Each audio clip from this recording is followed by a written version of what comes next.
มาดองดอกพละเลเจงมาดองดะพละเลแคมระผู้มันมาดองดะพละเลนโกบาลนั่งบางโบนการไหนนั่งไอ้เจ้าอุปกรณ์จังถ้าก็ធ្វើការខាងក្រសួងការពារជាតិចឹងទៅហើយម្ដាយរបស់គាត់នឹងធ្វើការនៅក្រសួងមហាផ្ទៃចឹងទៅគាត់មានផ្លាកលេខ2ពាក្យអញ្ចឹងបងប្អូនចំណែកដោះចេញបានន័យថាគាត់អត់មានធ្វើការអីទេកូនគាត់ហ្នឹងគឺគាត់ជាជាងទូរស័ព្ទចឹងគាត់ដោះចេញអញ្ចឹងតំណាងឲ្យ3ស្ថាប័ននៅក្នុងហ្នឹង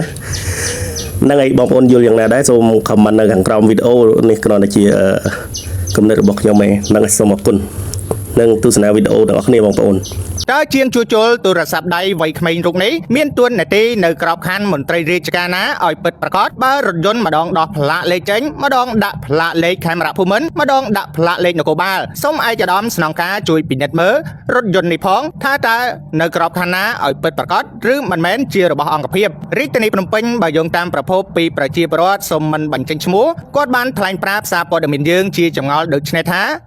បងអើយខ្ញុំឃើញជាងជួសជុលទូរស័ព្ទមួយរូបដែលមានឈ្មោះហាងជួសជុលទូរស័ព្ទដៃថាជីងអេផលបានឃើញរថយន្តរបស់គាត់ជីម៉ាក់ Forester ម្ដងដោះផ្លាកលេខម្ដងដាក់ផ្លាកលេខខេមរៈភូមិន្ទម្ដងដាក់ផ្លាកលេខនគរបាលមិនដឹងថាគាត់មានទួនាទីនៅក្របខ័ណ្ឌណាឲ្យពិតប្រាកដនោះទេឬមួយក៏គាត់គ្រាន់តែចាប់ស្លាកលេខម្ដងខេមរៈភូមិន្ទម្ដងផ្លាកលេខនគរបាលដើម្បីបន្លំភ្នែកសមត្ថកិច្ចហើយថាតើរថយន្តមួយគ្រឿងនេះជារបស់អង្គភាពណាឲ្យពិតប្រាកដដែរឬទេដែលចាប់ផ្លាកលេខម្ដងខមម្ដងនគរបាលដូចនេះតែបើសប្តាហ៍ថ្ងៃនេះគឺគាត់ជាជាងជួសជុលទូរស័ព្ទដៃនៅភូមិអំពើដើមទឹកឃុំវិហិលួងស្រុកពញាលឺខេត្តកណ្ដាលហើយសូមបងជួយពិចារណាមើលនិងជួយផ្សព្វផ្សាយឲ្យមន្ត្រីពាក់ព័ន្ធជួយពិនិត្យមើលផងកុំឲ្យខូចឈ្មោះដល់ស្ថាប័នមន្ត្រីដែលពាក់ព័ន្ធព្រោះឃើញគាត់នៅវ័យក្មេងណាស់ហើយជិះសិតតែរថយន្តដែលផ្លាកលេខខមអស់ពីដាក់ផ្លាកលេខខមដាក់ផ្លាកលេខនគរបាលម្ដងទើបខ្ញុំឆ្ងល់ដូច្នេះបានពឹងពាក់ឲ្យបងជួយពិចារណានិងផ្សព្វផ្សាយដល់ឯកឧត្តមអគ្គស្នងការនិងមន្ត្រីដែលពាក់ព័ន្ធជួយចុះពិនិត្យមើលផងនៅករណីមួយនេះ